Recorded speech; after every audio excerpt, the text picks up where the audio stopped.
Hello, everybody, and welcome back to Podcana. This is episode 137. My name is Garrick. As always, I'm joined by my co-host Sky, and today our special guest is the North American champion, Edmund Chu, who just got back from Down Under. He was playing out in Australia in the DLC out there, ended up finishing in the top 16, I believe, and was number one seed after Swiss. Ed, how are you? How was your trip? Was it everything you thought it would be and more?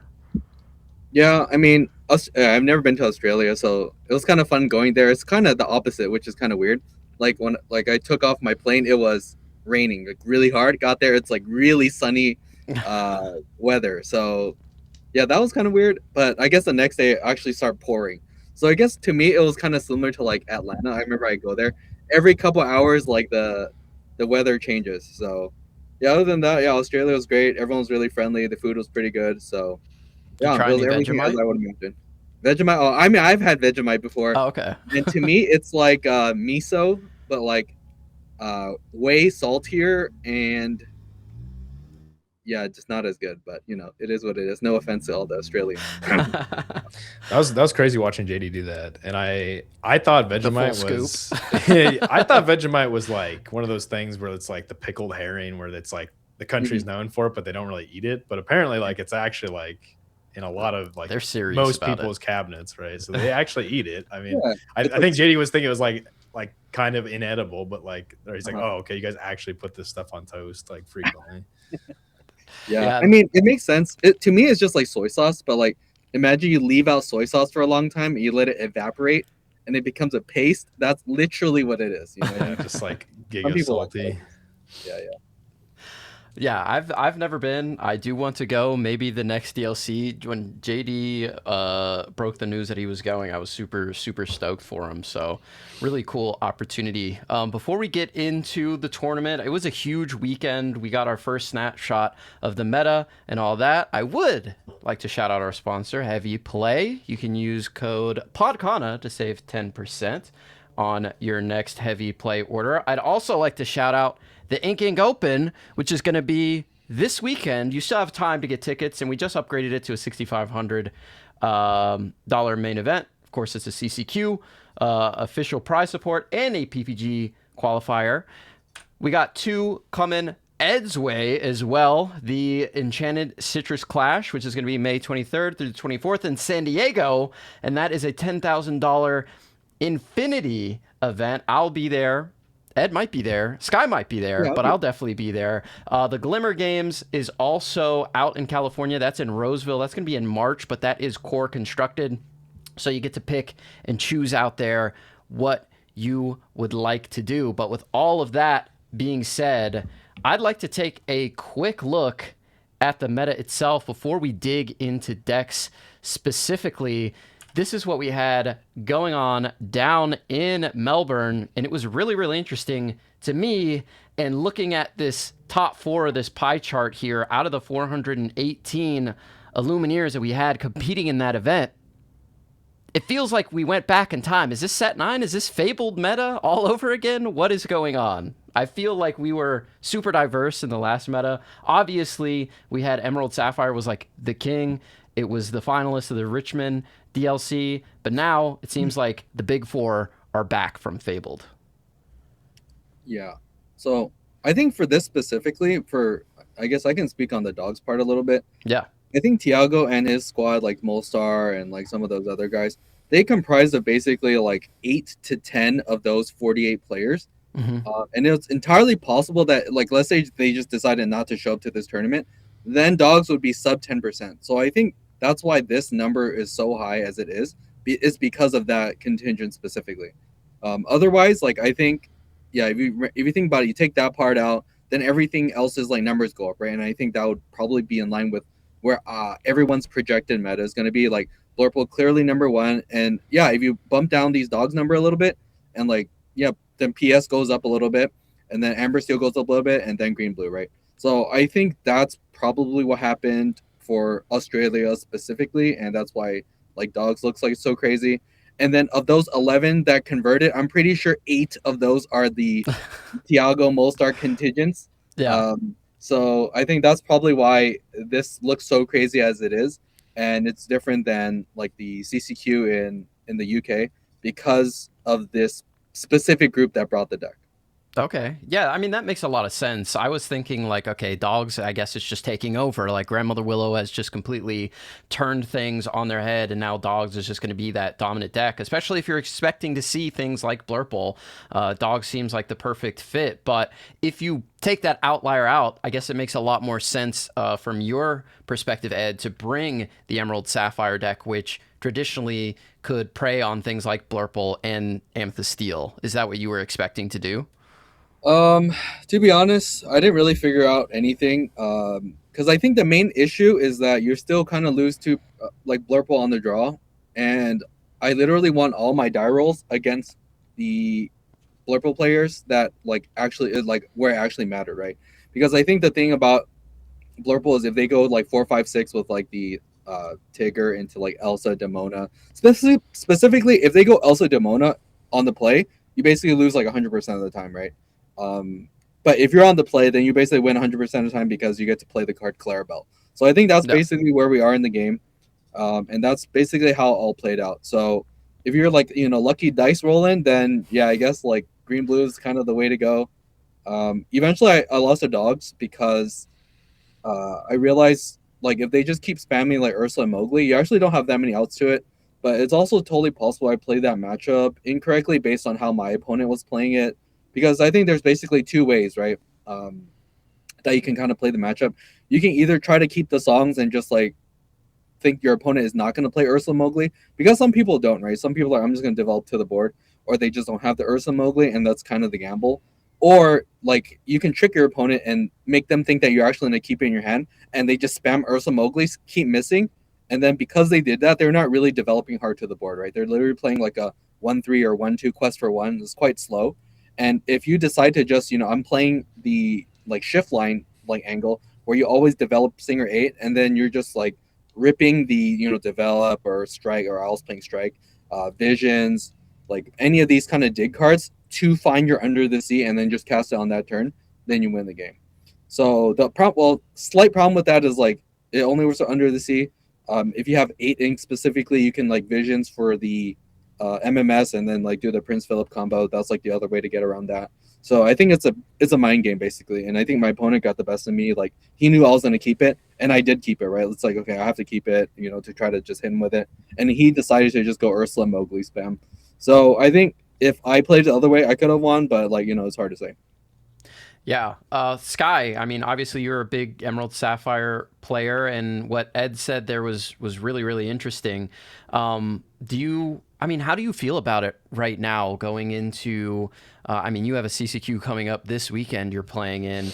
You want to obviously do as well as you can, and you were really, really good on this deck last set. Do you think it's positioned pretty well right now, considering Blurple and Amethyst Steel's position? No, I have not played a single game of this deck this set, and the reason is I just don't think it's quite there with the meta. If you look at the tools that all the main decks got, Blurple, Purple Steel, and Dogs, the dog matchup is still terrible. Like it's like one of the worst matchups in the game. Under the Sea or not, I think Under the Sea helps a little bit, but at the end of the day, like if they just go their aggro curve, play or draw, like you need like a turn 4 wipe, which is extremely tough to do. And then also, like Ed was mentioning, they can play the rip game. And sometimes if you go for like that all in and they just play, 2 rip spells, which is slows them down a bit. But at the end of the day, like if they take off your board wipe, they don't mind losing 1 to 2 lore. They're still going to just win the game. So I think that matchup is still terrible. I think Blurple is still probably a little bit favored, which is good. That's good, but it's not as dominant as I think. I think Blurple getting let it go, it helps a little bit. Raises that percentage point up a little bit. Being able to do stuff like Elsa, tap your Clara, and then threaten to play a Demona and sing your like let it go with Elsa whenever is super strong. And just having more targeted spot removal that doesn't require them to turn Clarabelle sideways is always scary.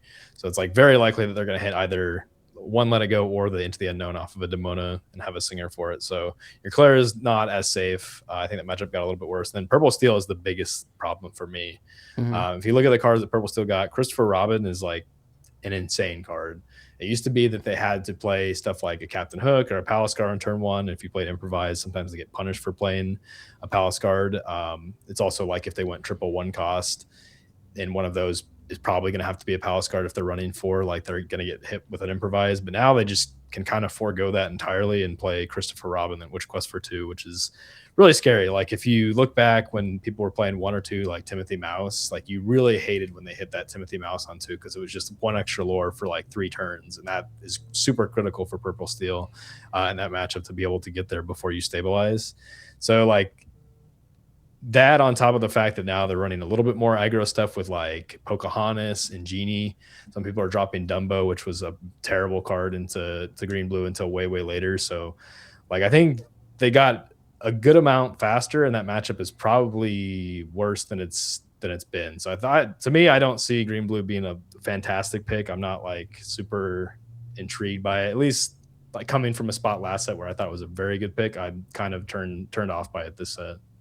Yeah. Ed, how did it feel going through Swiss? I mean, obviously you finished at the top there, and how was your run? Did you run into a bunch of diverse decks, or was it pretty consistent? And how did those matchups feel overall for you? Yeah, I think I ran into like literally 5 Blurples and like 2 Dogs, 1 PS, and 1 Amber Steel. I think that's like literally my spread. The and top I lost 4, once. Yeah. I literally lost one time to. I went 8-1 in Swiss, and I lost to Jonathan Lamb. He won the die roll, and then we went 1-2, right? Yeah. I think in my first 2 rounds, though, my first 2 Blurple opponents that were not as like strong, I was able to 2 of them even on the draw. So I think it's like one of those things against like the best of the best like Blurple players that are competent. Is extremely like play draw dependent, and you just have to win your die rolls. Against the Purple Steel, I did win the die roll against them, and basically that's like the same thing that happened. Like when they get to do like the whole Christopher Robin thing is actually quite scary, right? Pocahontas, Genie, they actually quest out for a lot. And I remember against him, they also have just like the giant Cobra spam, right? If they know about giant Cobra spam, you also just lose the game. Like I think he literally played it like 5 times because like one time I had to ink Geyser, or else he just had like too much ink to play with. Because he can like Purple Steel is actually I think the best deck in the game to just dump your whole hand, right? You have like Alcy's like Genie into Dog into like bounce your stuff, replay everything. It's just like super crazy. So giving them a lot of ink is also like not good. Okay, I think it's a little bit better now that you don't play stuff like Hades, or I know some like blue-green players are playing like Let It Go and stuff like that. I feel like that's probably not the way to go because so many decks have access to, or like they have the capability to use all the ink that you give them access to. So I think I did have Hades before in the deck, but I took it out because like I just kind of looked at the metagame and it's like they can literally use all 10, 15 ink every single turn if they really wanted to. I totally agree. Having played or, been doing playtesting, every single time like one of my cards gets inked by a Hades or a Let It Go or an Into the Unknown, I'm like, that's actually pretty good for me in this spot right now because it makes my turn so much more explosive. So it's interesting that you bring up the Ink Geyser, which you did have in your deck, which I think a lot of people thought was going to be a lot scarier when it was first announced, but kind of ended up not really finding a place. You brought it here to the DLC, you had great success with it. Did it feel good throughout the tournament run, or would you play it again? How did you feel about it overall? Yeah, so I mean, how I got to this deck. So basically the night before, like honestly, I played like all kinds of like just regular like green blue, sometimes like kind of wonky stuff. But the main I think problem I was trying to solve is like how do I beat the Blurple when you're on the draw against like the Elsa Demona thing. And I ran through all kinds of like weird stuff. Like the night before I was like playing with Jonathan Lamb, and then one of the like lines we were talking about is like you let them ink you until you can play Tamatoa, and then you sing Heads Held High Under the Sea. Against Blurple specifically, and then you can like potentially win the game from that. So I actually had that like deck list locked in, and then I guess like 5:30 in the morning I was like rooming with Tiago, and he was like, "So where'd you end up at?" Right? Because he knocked out like really quick. I think he knocked out like 9 p.m. or something. But he randomly woke up and I was like, "What are you doing?" Right? I was like kind of looking at my deck list, and then I showed him. I was like, bro, what is this? You know. when I Like, heard you were thinking about playing that card on the stream, I had the same thought. I was like, no yeah. way this man was thinking about playing that Oh, it Tomato. was actually registered. It was actually crazy. Like my deck was already done and everything, right? And then that morning, it was just he basically like lectured me for like 2 hours straight why that was like a bad idea. Like mostly, I think my concern would be Demona, right? Like Demona still gets around it. well, I mean, by the time you get to play, like they either, how do I say? Because like they either already played the Demona, or I think it's still kind of hard to kill like a 6/6, right? Like even if they Demona, it still requires like multiple resources to get into it. And then in the meantime, you're still like trying to fight for board. You can go like, play your John Silver, and then I guess if they let it go, then it doesn't work. Basically, he lectured me for 2 hours and saying like you actually just don't have enough resources to do everything you want to do, and sometimes you get stuck with these like awkward pieces, like Tamatoa without the other pieces, heads held high with the other pieces, and then sometimes you're under the sea. Well, that card's like good no matter what. But the main issue he had was with like the Tamatoa heads held high, and like usually you don't have that luxury to have so many cards. So eventually we ended up on this deck list. And I think the original deck list had the 2 Hades over the Ink Geyser, but I just kept going back to thinking like, okay, like I actually don't want to give my opponent ink. So it's like, what are the other options? Ink Geyser is literally the opposite. You actually take away all their ink instead, right? So I actually haven't played with this card before, but I think in my head, I was just like, okay, if I can get a head on board and you play Ink Geyser, then you basically win the game. It's kind of similar to like Bend to My Will from the previous set, right? Once you get a head on board, then you bend to my will. And then usually in the mirror, your goal is to like not get behind on board, or else you get bent to my will. Because if you like are able to stick a Clarabelle 7, for example, then your opponent can never bend to my will against you. So because of that, like I play bend to my will a little bit. I'm kind of aware of the concept of like you basically wait for the moment where you're just so ahead on board that your opponent can't come back, then you Ink Geyser them. So to me that made sense, and I thought the card was really good. Like my first couple of rounds, I basically casted every single copy in my deck. Like I played the copy like 2 times every single match for like the first couple of rounds against Blurple, because it can really like become a grind like that, right? Like every turn they're playing Hades into the unknown, let it go. Your inkroll becomes really, really fat. But you get to actually just remove all their stuff, right? If you get to like, do a Prince Philip combo, you can challenge things. All their stuff ends up in the discard. So eventually you actually just have a ton of cards, and then you can just grind them out. They try to ink back up, and then eventually their T-Pos and their sales also end up in the discard, and then you geyser them again, and then they actually can't re-ink all the way up again. So I guess that was kind of my game plan against Blurple, and yeah, I mean, it was pretty good, especially when you're on the play. And if you're on the draw, sometimes they don't hit the Elsa Demona, then you also win, right? So I think that was kind of my game plan with Ink Geyser. The only other card was Strike a Good Match. I was talking to Tiago about it. He wanted to play in Dogs at some point, so he was like, "Why don't you just play this?" And I didn't really think about like which card I wanted to cut in the deck until like kind of went through everything. And to me, Develop was kind of similar to Strike a Good Match, but because Under the Sea and Ink Geyser are such polarizing cards in certain matchups, like you really don't want Under the Sea against like Blurple. I guess it's okay sometimes, but against some decks, it's just completely unplayable if you don't have like the attack reducing cards. And then Ink Geyser is completely unplayable against like the aggressive strategies, right? You don't want to play against Dogs. You don't want to play against Amber Steel, stuff like that, right? So Strike a Good Match was kind of a good balance between being able to like play those cards, and if they're kind of bad in those matchups, you can just discard it and you're fine. I think the other people like were like saying, well, developer brain, you want to play it on turn 1 to find ramp or whatever. I think someone did the math. It's just like 1 or 2%, so I make that 1.5%. So to me, that part wasn't really that important. To me, the important part was being able to like discard the card that was just like unplayable in that matchup. And most of the time, I think developing on one is good, right? I'm not saying it's bad, but like a lot of the time, you don't know what you want to like keep in your hand yet, especially like you go first on the play.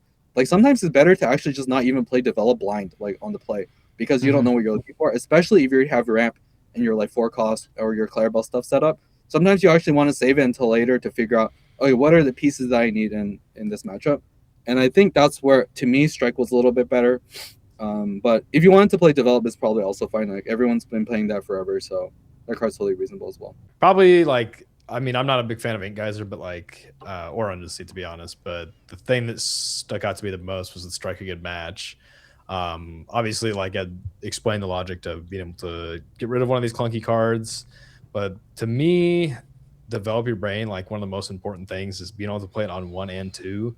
Like if you go into the mulligan and you keep a develop your brain, which I think is correct, One, it's a safe inkable if you do hit like one or two uninkables that are a little bit tough. But typically, like with Cindy, it's really hard to strike out on uninkables early.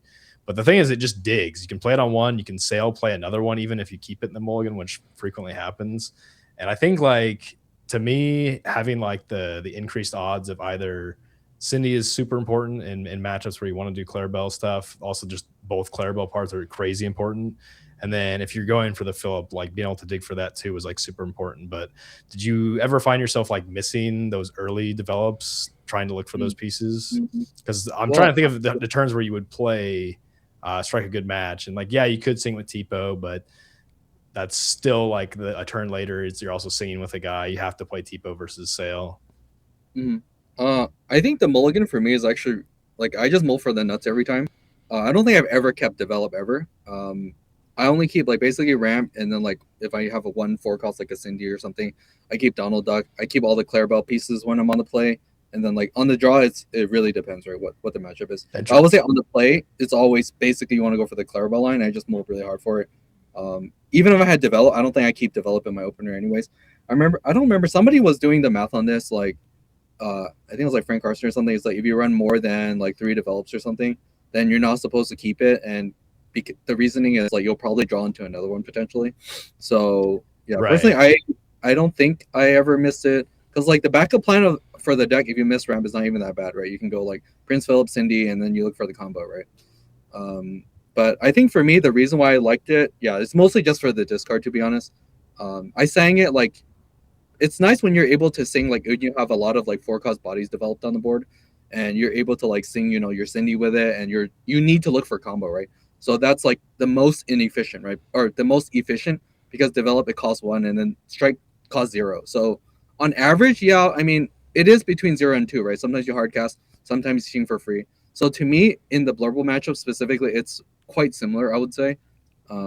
So it's just a matter of like discarding your kind of really polarizing cards in matchups that you don't want them.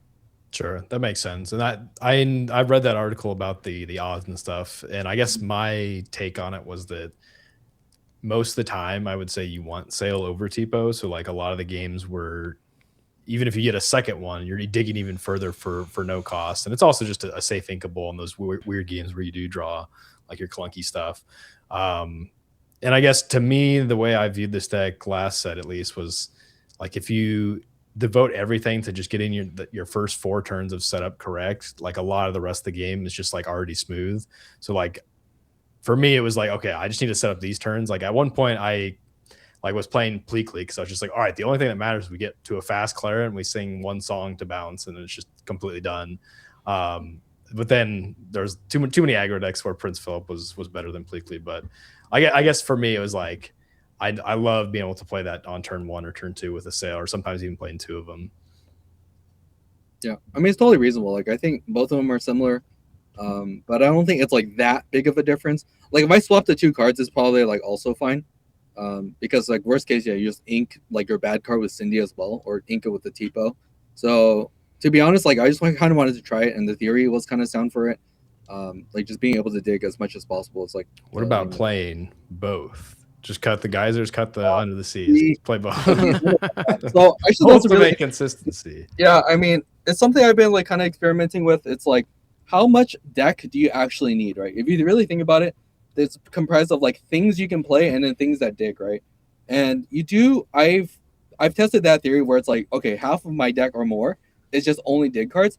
I've actually decked out a lot of times versus Blurple. So I think there's definitely some amount where it's just actually too much. Yes, like actually quite often they would have like 30 cards in deck and I would have like 5 or something, right? I'm like, okay, I actually can't win the game. So you actually still need some threshold. Yeah, like it happens a lot. So it's like I think it helps with Ben's probably like a way you kind of avoid that. Like if you just get to that Ben turn or a Geyser too. But if we're talking so you need something to do to win the game, right? And I think the problem right now versus Blurple is like they have so much removal. Literally none of your stuff sticks, right? Sometimes like in the previous sets where it's like you can stick a Clarabelle, you stick a Prince Philip, always quest with it. But now quite literally none of your stuff ever sticks. So you actually do need some way to win the game, right? Because now it's like you get to these low resource games and they have like Dumbo, they draw a bunch of like, Let It Goes and like Hades, Into the Unknown, more Hades, etc. Then you lose the game, right? So I feel like there still needs to be some threshold of cards to like quest to win the game. And I think that's where like kind of I thought my original thought with Tamatoa was, right? Sometimes if you stick a Tamatoa and you wipe them, actually it's like unkillable, because once you're able to like, you know, keep them off the board, they can actually never challenge the card. And then you can just actually just quest with 2 every turn with ward and win the game that way. So yeah, I'm sure I haven't figured it out yet. I remember last set like thinking that exact thing of like how much meat can I cut out of this deck and like still be fine, because I was playing improvise, I was playing develop, that was 7 cards already that do nothing, 4 vision, you know, just all sorts of, I was like, how many Basils, how many John Silvers can I cut before this becomes like a problem? And I remember at one point I was like down to like, I think like 2 Basil, maybe 2 or 3 John Silver, and it was still like going fine. But I do think, yeah, this said let it go is a big another piece of removal that they got. So like you need some sort of plan to like end the game actually, versus maybe last set it was do 1 wipe and you're good. Yeah, I think that's where the Geyser also comes in, because if you Geyser, you actually never run out of stuff, right? Because all your stuff just goes back to your hand and you can actually just grind your opponent out. But I was kind of experimenting without Geyser. This was before Geyser, right? So it's like I actually run out of stuff to do. So I think Geyser also solves that issue where it's like they'll just ink all your stuff and you actually get to put all their stuff in the discard. So eventually you actually do have like some kind of win condition in your deck. Did you ever try the boost Jiminy Cricket with the Geyser? Boost Jiminy Cricket. I mean, a lot of those ideas are kind of cute, right? Like Moana or Boost Jiminy Cricket or all this kind of stuff. It's like, oh, I can like recycle the stuff. But I think at that point, you already won the game. If you get to Ink Geyser, like having 11 versus like 10 extra cards go to your hand, like who cares, right? Like if you're able to already play the Ink Geyser when you have like, you know, 15, 20 ink because like your opponent's playing Blurple, obviously all the stuff goes into the ink vault, right? So I feel like you don't even need additional like cards to go into your ink for it to be good. Just your opponent being a Blurple, like guy that plays Hades into, you know, and let it go, is already enough for you to win the game off of just playing the card Ink Geyser. Yeah. Moana is a card that you just mentioned that I feel like if I were playing Green Blue, I would play. I do think it helps a little bit against Blurple. A lot of the time you are forced to go like double 4 cost in the last set. Double Cindy was really good because you just get so much ink and they can't remove both singers right away typically. So what are your thoughts on like Moana, and what do you think it would help in a matchup like Blurple that kind of is resource like heavy? Yeah, okay. So I think to me, I misevaluated Moana. I thought she was going to be absolutely insane, right? I think the reason why I thought it was insane is like if you specifically have like the Cindy Moana curve, and the Cindy sticks is crazy. But the problem is on the draw, your Cindy basically never sticks, right? Like they have Elsa attack it, and like Moana's value goes down like significantly if they do that, right? You only get to 7 ink and it gets like kind of awkward. So, and the other problem with Moana is unless you play it specifically on turn 4, I think Thiago says this all the time, unless you specifically play it after a Cindy survived, is actually quite bad. Getting like the 1 ink, I don't think matters that much. So I think that card is quite situational in that it's quite only good on the play if you have Cindy and Moana, and I don't really want to register cards that are kind of like that, you know. Sure. Yeah. My thought was that I liked that it had 4 strength versus like if you played Cindy, they tapped it with Elsa, hit it, and then you played a Donald that also has very little strength, because like then it's just like, okay, if they swing into the Donald at that point, then they don't take that much punishment back. At least they probably have to hit like 1 or 2 things, or like let it go the Moana for it to be removed, and then you get the ink from that. Yeah, I mean for me, yeah, the main issue is what are you playing instead of whatever card you're going to play right from Moana. I think the obvious answers are like stuff like John Silver or like Basil or something like that. And like to me, I think Basil and John Silver are probably still better than Moana, like kind of in a vacuum throughout the game for its ink cost. So I think that's probably why I don't play Moana, is because like the space is already extremely tight in the deck. And I think the cards like, you know, the 52nd or 53rd to like 60th best card in the deck is still better than Moana as like, you know, for their spot. Speaking of the best cards in the game, we have some Amethyst cards up here on the screen. This is Jonathan Lamb's list, and it looks a lot like an Ed list, almost 4s across the board, except for the Hypnotic Strength and the Iago. This seems to be the menace that just does not go away. Blurple seems to find a way to make it to the top of the tables every single set, and Jonathan Lamb was able to finish here in 2nd place, but This deck looks really scary, man. I mean, like I said, it's almost fours across the board. Every single card is like super impactful in a bunch of different matchups. It just seems like it can do it all. Obviously, it didn't win. It lost to the aggressive matchup that it should struggle into. But if you're playing mid range, you're playing control. It seems like a tough ask to register anything that's not Blurple. Does that seem fair? I mean, I think the meta is basically like you play dogs or you play Blurple, because if you play any other deck, basically you're in a spot where like you're 100% to lose into like one of these kind of matchups. Like anything that tries to beat dogs, like, oh, let me play like Purple Steel, these like mid-range things. Let me play Angels specifically, right? Because like a lot of people say, oh, Angel can like banish like the Grandma Willow, and that's like the best thing you could do. Like Angel is extremely bad against Blurple. So it's kind of like one of those things where these two decks basically gatekeep the meta, and like you might as well just play like dogs or Blurple if you're gonna try to do something like that. Checked out for like the other matchup, right?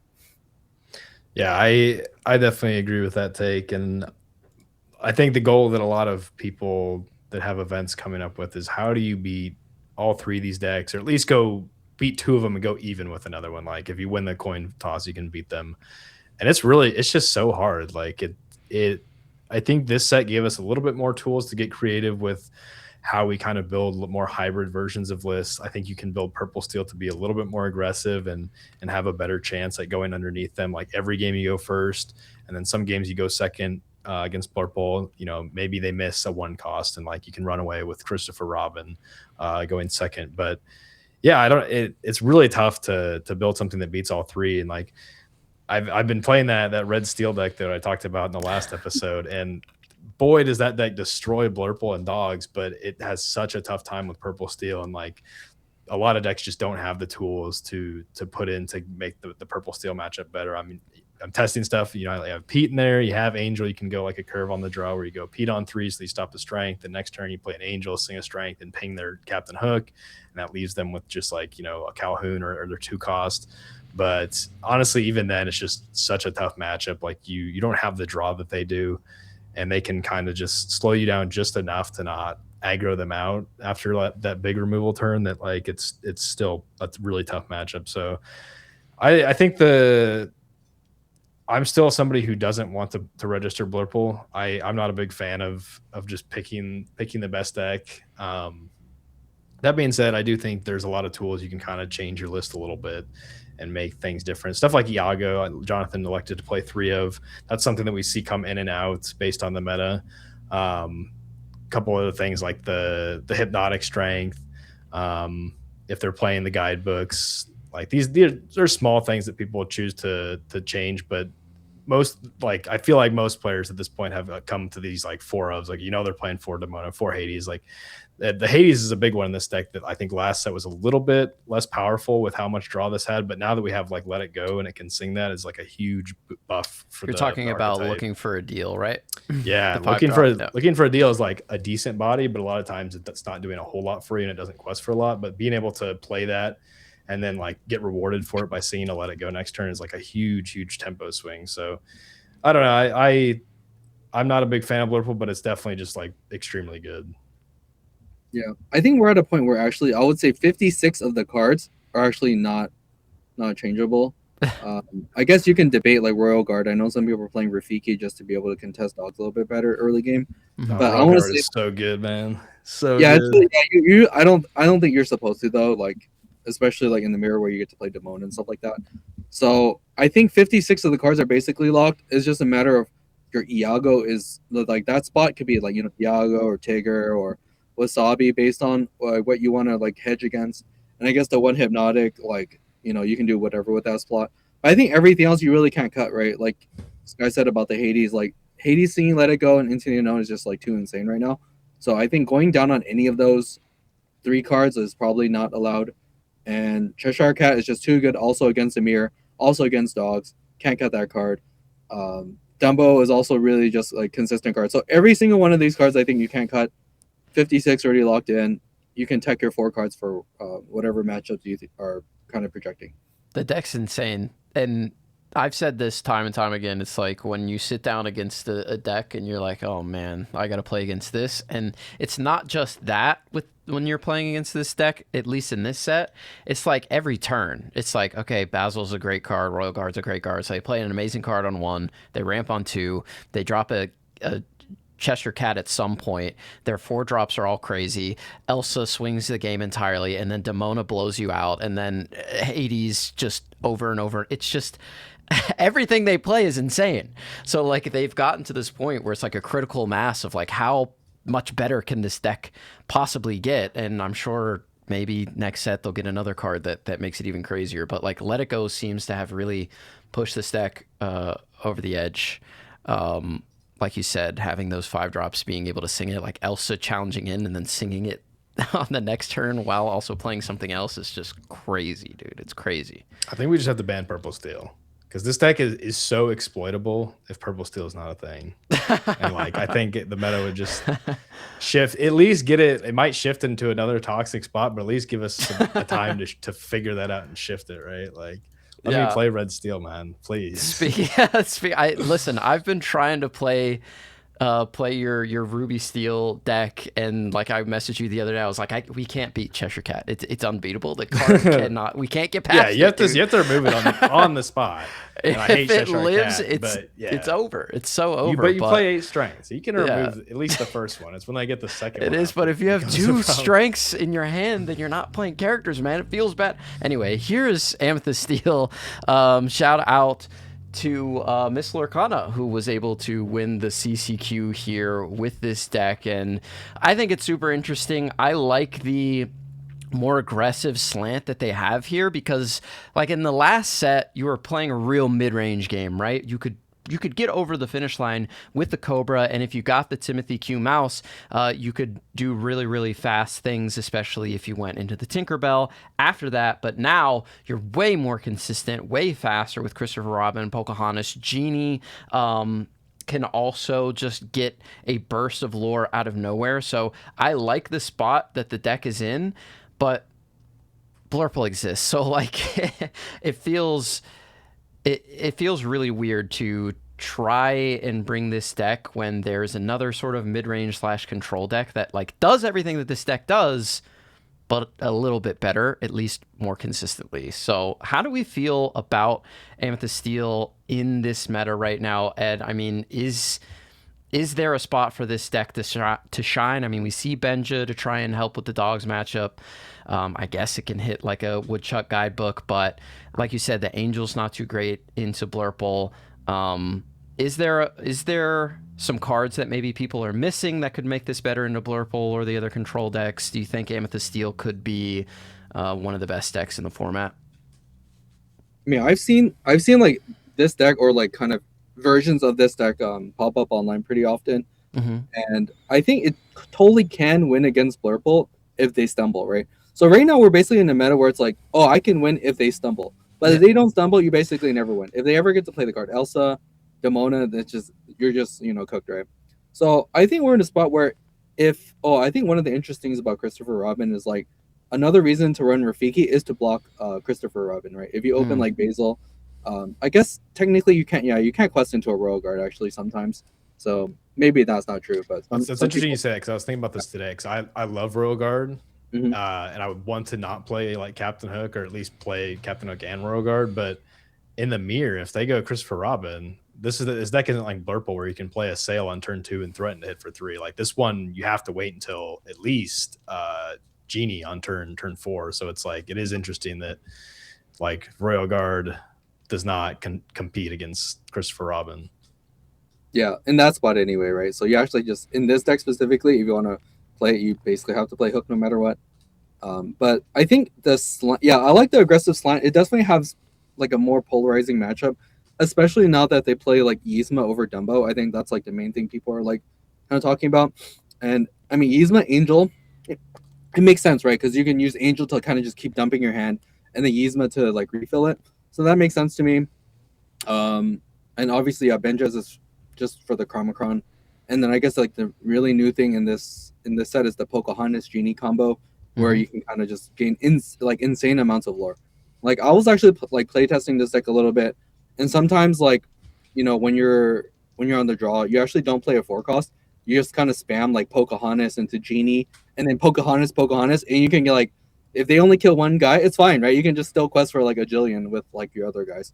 So I think that's kind of how like people ended up on this over Calhoun, is just to be able to like have these lines where you can actually win against Blurple by going wide and just like questing for a lot. So I kind of like where this is at. I like the Angel, even though it's bad against Blurple. It's so good against like the dogs that you probably still play, and then you just hope you don't draw it at the wrong time against the wrong deck. But I guess that's how like deck building is nowadays. You can't just be like, oh, I'm all in versus like one deck.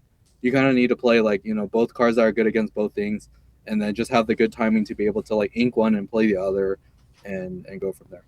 The card draw in this deck is also pretty insane, and I've been playing the Ruby Amethyst list that Sky was working on last week with the Scrooges. It also has the Genies, but it has a lot of more bounce effects, so you can draw a bunch of cards off of your boost effects. But having the Genie out here with the Pocahontas is so much pressure that has to be dealt with immediately, and then having Olaf out there to return things back to hand that can also get you bursts of lore like the Giant Cobra, or you just draw cards off the Genie, or you draw cards off the Cheshire Cat.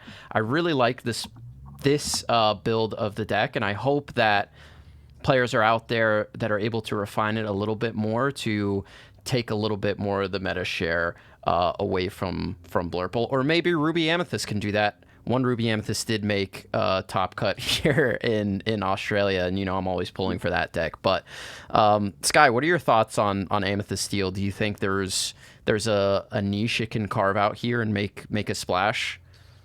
Yeah, I think if there's any deck that has like a toolbox style to beat everything, it's probably this. It's just is it quite good enough to sacrifice and try to split the difference? Because traditionally this is the answer to aggro decks in general. Decks like Dogs, it's very good.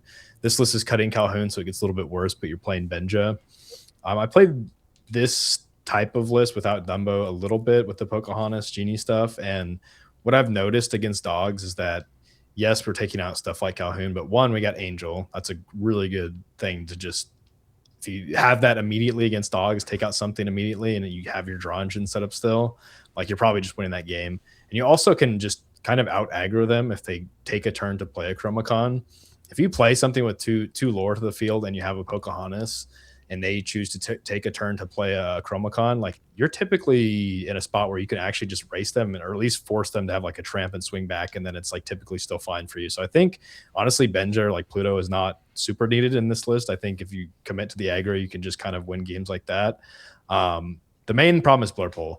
So if you go this Christopher Robin Pocahontas package, is a little bit faster. It is fast. Like if you go in second, you play Christopher Robin.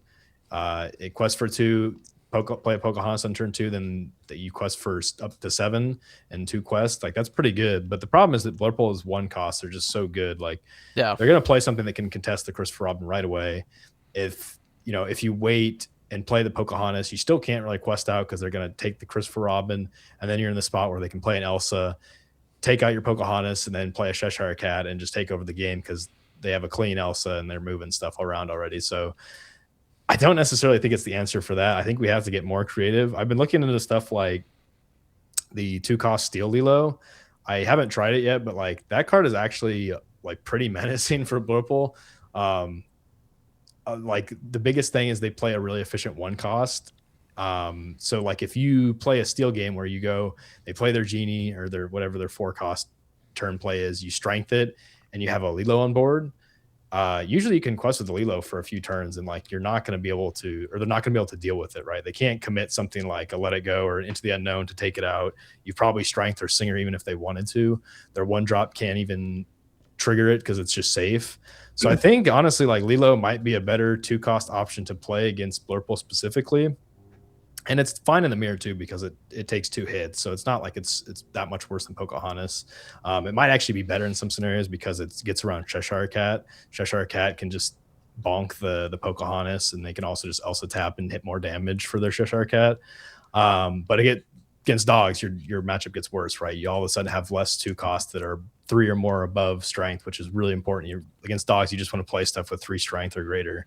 So I don't know. I think maybe it has the tools to like scrape together enough aggro to beat Blurple and still be good against dogs, but I just want this deck to be out of the format, to be honest. I love playing Amber Steel, and I've been having a good time with Ruby Steel.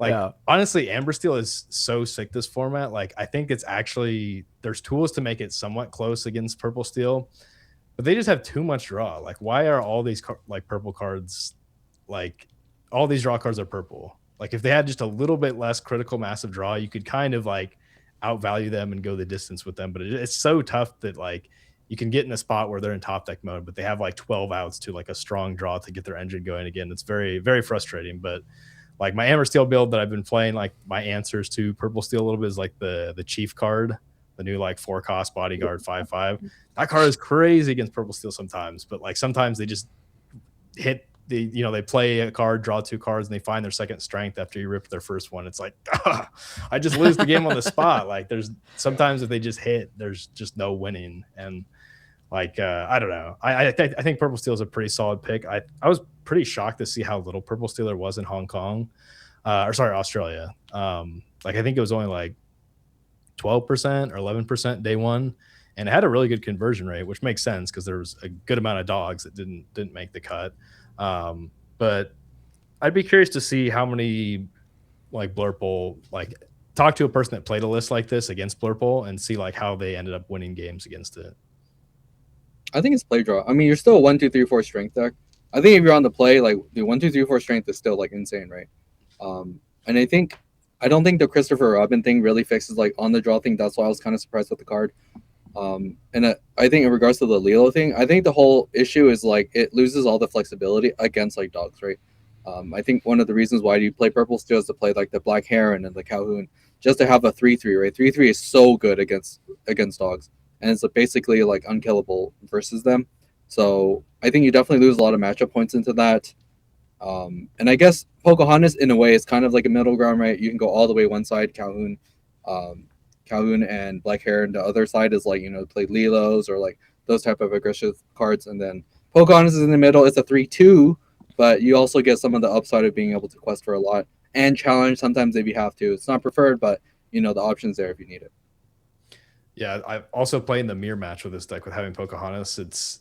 It like threatens to hit for a lot, but then it's like, oh, they hit their angel and they just pinged it, and like that's really, really bad. That's the other thing. That's like that's an upside with Calhoun is that like they can't just angel get rid of it. Yeah, I think that that's the other reason, right? Like angel basically makes it so 2 health characters are kind of unplayable in a way because you know you just get shot immediately. Yeah. That's the other reason why Tiana is also unplayable, right? Like imagine you play Tiana, your opponent goes angel, shoot your Tiana, pass. You don't kill their angel, and the next thing they just finish off your Tiana basically for free. You just wasted your turn to do nothing. So I think angel basically kind of warps the game, and it's really funny because I think in Purple Steel, it's actually potentially the worst of the angel decks because let's say in Amber Steel you can actually play angel on turn 3 with Willow, and then in like the Sapphire Steel you can also play it on turn 3 with the ramp, and that's when it's like really, really crazy being able to do turn 3 angel pop basically anything. You basically win the game, right? But in Purple Steel you actually have to wait like naturally until turn 4 to do it. So but it's obviously balanced with like the card draw, right? Like Purple, insane card draw. You get to basically have unlimited shots at angel. Sometimes a good thing, sometimes a bad thing, right? Because sometimes you do want to resist, but being able to pop stuff and not having to worry about, oh, like, do I actually need this card in my hand is actually really good. I'd like to take a closer look at the metagame from the Lorcana Fest here, the CCQ. Ed, you were talking about this probably being closer to what we'll see instead of what we saw in Australia due to the outlier dogs players that were present there. We had the majority here playing Blurple at 21.5%. Then it was Amethyst Steel 18.6%. Then dogs at almost 9%. Sapphire Steel, interestingly enough, at 7.2%. That seems crazy to me. Emerald Sapphire 6.8%. Amber Sapphire, a deck a lot of people were really high at at the same percentage, and then we fall off here under 6% with Amber Steel, Amber Amethyst, Ruby Amethyst, and then the rest of the field. Does this look closer to what you think that the metagame might shift out to be here as we get closer and closer to the middle of the set? Yeah, I mean, I think there's definitely some like regional differences, even despite like the entire like Tiago Mostar contingent coming with dogs. I think in Hmm. Europe specifically, they love their like I think they like their purple steel and their blurple a lot. So it does make sense that these numbers are a lot higher. And the sapphire steel thing, I don't know if like Harlan was there. I think some of his like, followers were playing sapphire steel. There's also those sapphire steel believers that only kind of exist in EU, in my opinion. Like I don't think they're in Australia. I guess there's a small but dying, breed in America, right? So I would say this is probably more in tune to what I would expect, especially going to Ghent. I think it's going to be probably similar to this, but obviously because dogs just won the DLC, there probably will be like a slight increase in dogs. But I think the thing about dogs is it seems easy to play, but I think it's actually probably the hardest deck to play. Like out of all the decks Hmm. I played, I played like all these decks in this chart, and I would say dogs is probably the hardest to play, just because there's actually quite a bit of like mulligan, decisions, blind, not blind on the play, not on the play, deciding like, oh, when can I start deploying everything, and against which matchups should I start deploying everything and going all in. So I think if you're just like a random person like playing dogs without like hundreds of reps on it, you're probably not gonna have a good time. And versus like Blurple, for example, Blurple is definitely the easiest deck to play in the meta. No flame to anybody that's like Blurple mains, but it's by far the easiest deck to play in the meta because it's actually extremely streamlined, right? Like every turn, you already know what you're trying to do. Every turn Yeah. already has kind of a set script you're gonna do against every single matchup. Is basically the same no matter what. You have the same game plan, extremely linear. So I think based on that, it might be a deterrent to some players that they already bought all their purple cards. It's like I have to play a purple deck no matter what, and it's just more appealing to play Blurple or Purple Steel. Yeah.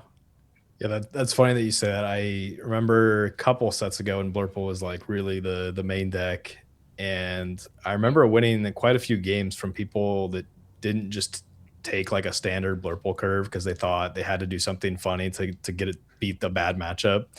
And like there were some games where I had like not a great hand, like definitely one where if they just would have played their standard Blurple curve, they could have had a shot at winning. But just because they're like, oh, I need to go for like triple one drop or something, it actually like turns out pretty bad and they lost. So like I think Blurple is such a strong deck that like blind, you're just trying to do the same thing. Like it's like against pretty much every deck, the strongest thing is the strongest thing for all of them. So like that's always a great indicator that like the deck is good if you can just mulligan for the same thing no matter what, pretty much. Here's the secret to playing Blurple. Look at the number on the top of your card, and then look at your ink, and if they match, then play that card. I think that's what you should do. That's actually kind of that's actually important because I feel like if you're like an old school kind of Lorcana player, that's basically exactly what you did. You inked your cheapest thing, you play your most expensive thing. Like when I was playing Ruby Amethyst, that's exactly what you did. Most people, that's exactly what you do.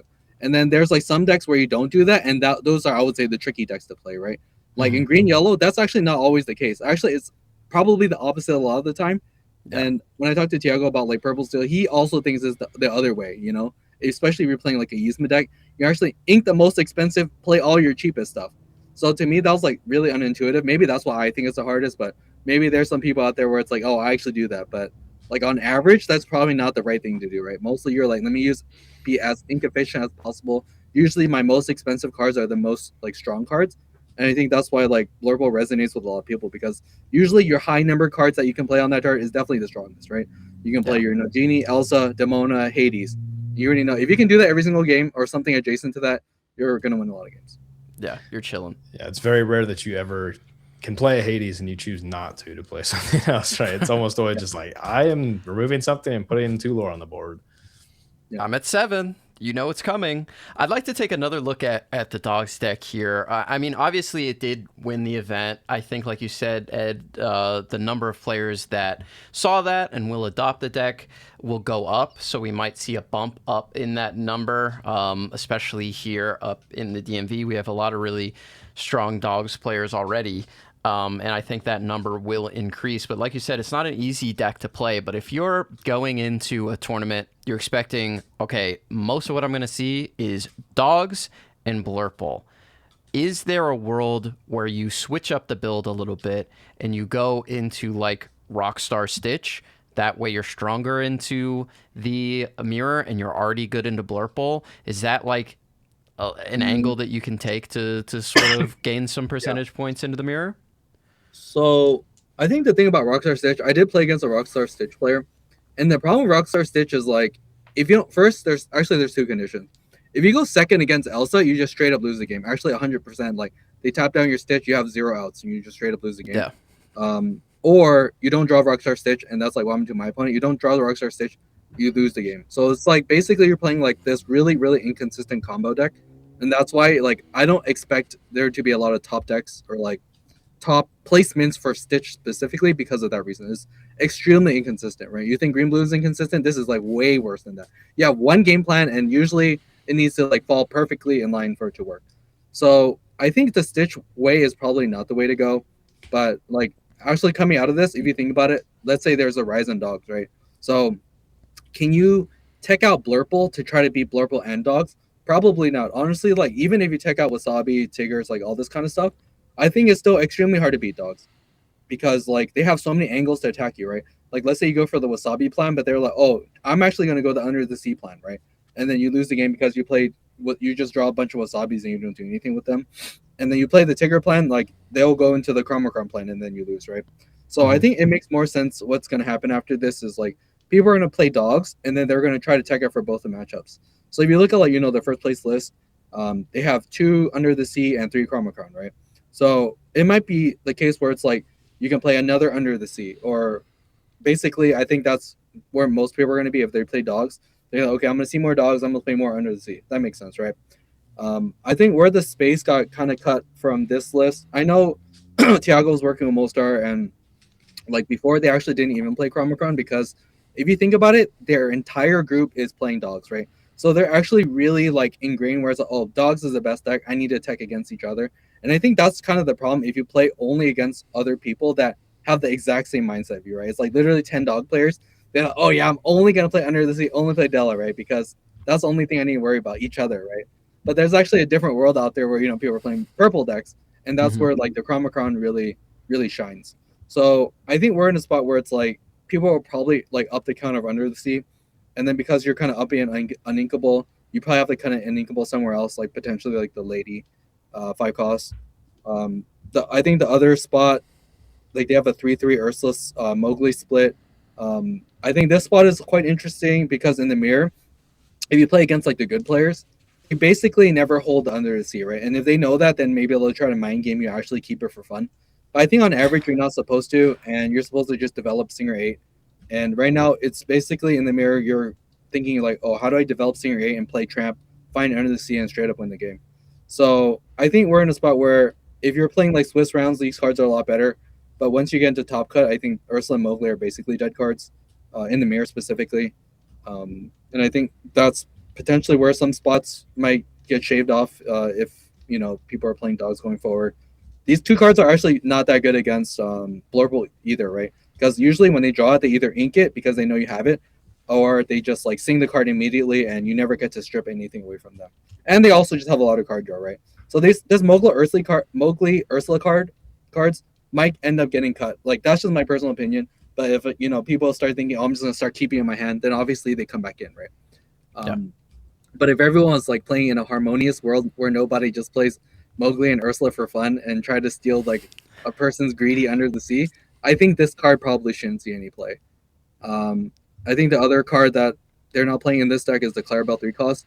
I think that card is also really strong right now because right now we have this new kind of nut draw, right, where you go 1 drop, Grandmother Willow, 1 drop, and then you can play like 1 drop Clarabelle. And usually Clarabelle usually doesn't work, right? Because your playing's either dumping their hand, mostly because your opponent's dumping your hand. But now you can dump your hand even faster with your Grandmother Willow, being able to go Grandmother into a 1 cost. So you can just like ink, play your 1 cost and Clarabelle, and basically it's always guaranteed. And your last card is like Tramp with something else. Then you Tramp the following turn, you have Singer 8, you just go absolutely crazy. So if you want to go for this line, I think Clarabelle is also pretty strong, and that might be where the Mowgli Ursula spot ends up going. But everything else, you need some threshold of like 1 cost, right? You need like at least 14 to 16 1 drops. You need, your Grandmother Willow, some amount of Go-Go's to kind of finish off the purple decks. So I think the Dog deck is basically also like kind of set already. It's just a matter of how much you want to tech for purple by playing Chromocron, or how much you want to tech against like the mirror playing Under the Sea. and then how much you think your opponent is gonna keep under the seas, going down the road. So I think that's kind of where dogs will end up going forward. Do you guys think that there is currently room in the meta for another color combination to come in? I'm sure you both have been testing a lot. I know Sky's talking about Ruby Steel, the dream. But do we think that there's anything else that can sort of sneak in there and take a significant meta share? Or do you think that these decks are just too strong, especially based on the previous information that we got from the last two sets? I mean, we saw Blurple's been strong. We saw Dogs have been strong. We saw that Amber Steel or Amethyst Steel has been strong. Is this kind of just where we're at right now, or is there something that can break through, you think? I personally think some sort of hybrid form of Amber Steel is actually not bad right now. I thought about that Chief Powhatan card, the 4-cost bodyguard 5/5. That card is actually just really, really strong. And I think there's some interesting stuff you can do. You can play it on turn 3 with Grandma Willow. That solves some of your issues against Purple Steel, because you can sing next turn and while playing, say, like an Aerial plus boost plus sing strength with Chief, or a Zeus plus with the Chief is like pretty good for a mid-range package. It's also very good at the Blurple, just removing anything. Having 8 just take away your last turn is very good against Blurple.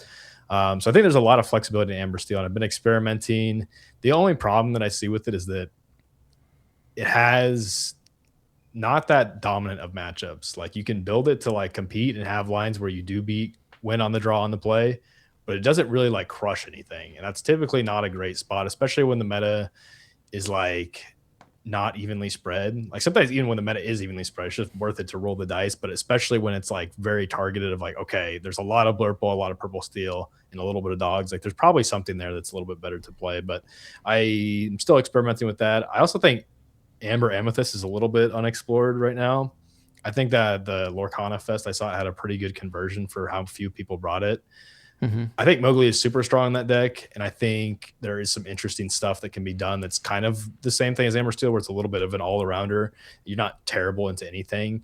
I think the hardest part is that, like, it's very polarizing into Dogs. Like, sometimes your game plan is to just Mowgli take away the End of the Sea, but then they can just tramp and take it away. So, like, I think it can't set up a great board typically. It's like Dogs and Under the Sea. Like, if they have like 1 Della's plus an Under the Sea, if they tramp for one of the pieces, it's just really bad. But yeah, I think that one has some potential. I know Zan talked about, he at least last set, that he thought it beat Blurple, like and it beat Purple Steel because of having the combo.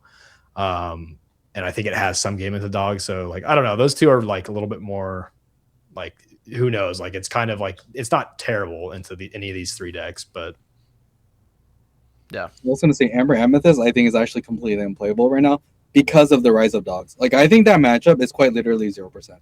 Like, you basically have no way to kind of like deal with anything, and a lot of your cards are just dead, right? Like, if you're playing like Horseman Strikes or like World's Greatest, like actually just unplayable cards into the Dogs matchup. I know before it used to be a little bit better because they didn't have Grandma Willow, but now with your Grandma Willow, it made the Dogs like deck a lot more consistent, and like I said earlier, with like, you never keep any of the songs right in your opener, and you just try to like tramp into it. And even if you draw it by accident, you can just throw away with Bobby, right? I think that's what a lot of the good players are doing, so you never get stuck in that position.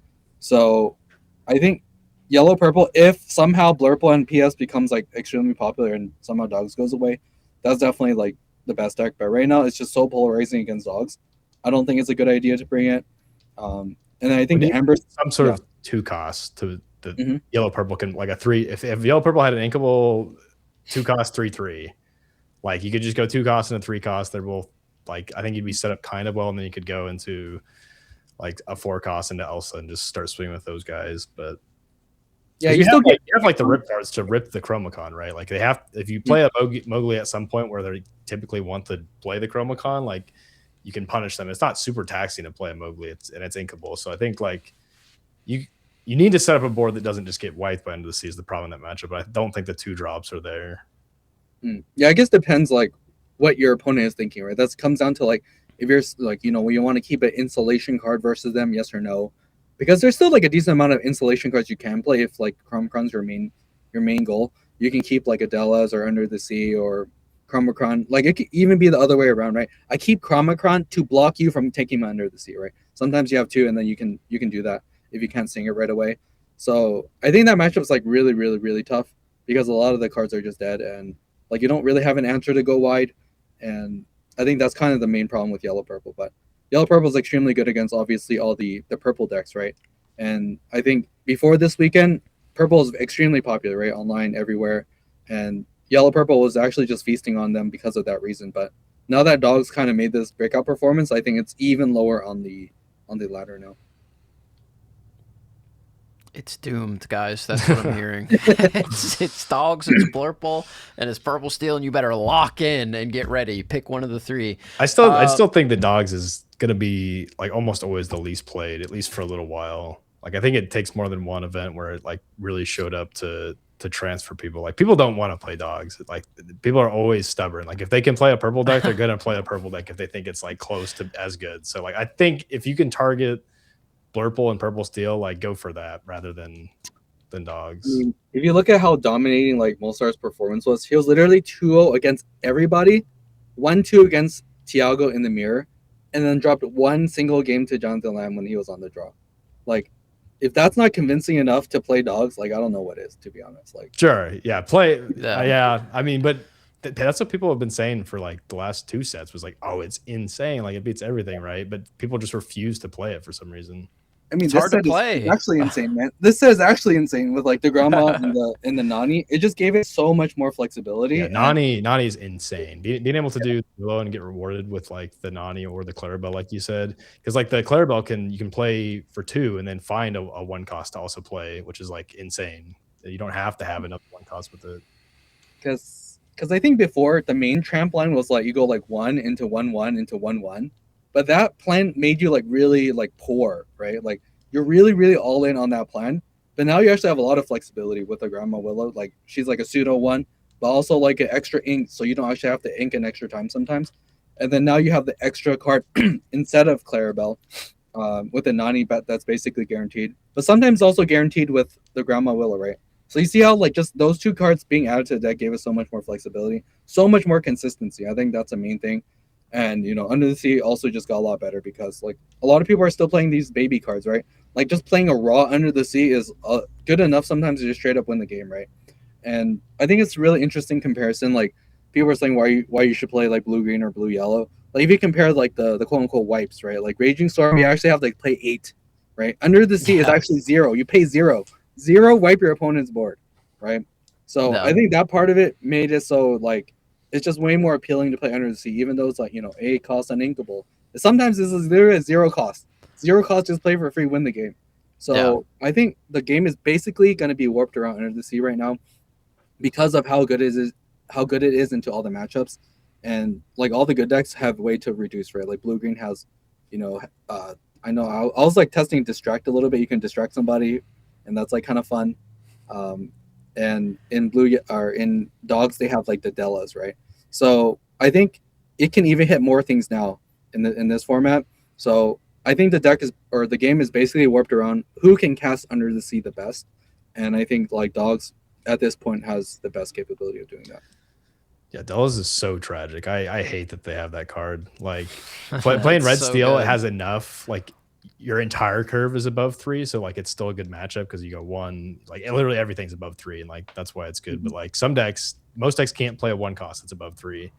A lot of decks can't even play a 2 cost that's above 3 and still be doing good stuff. So like it's always like your one best thing is going to get Dellas if they have the nuts with it, and then like sometimes that's just enough to just completely win you the game.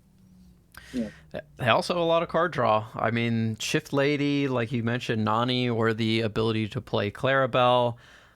They can just win the game off of uninteractable Lorgain with Go-Go.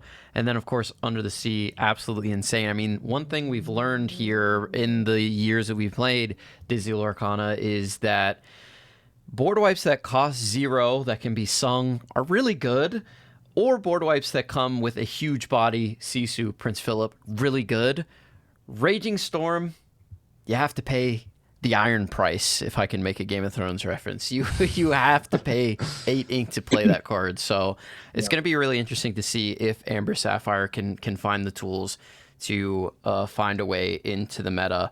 I know people were really excited about it, but it doesn't seem to be the strongest contender right now. But yeah, I think the meta is it's not solved, but we know that the good decks from the previous metas are still good, and they got even better. So it's like hard to find a way to break into that. But that's all I've got for you guys today. Ed, what do you got coming up? Where can the people find you? Yeah. Where can you find me? I'm on Twitter sometimes, I guess, at Lorcana, and I will be at Ghent. I'll be at Taiwan.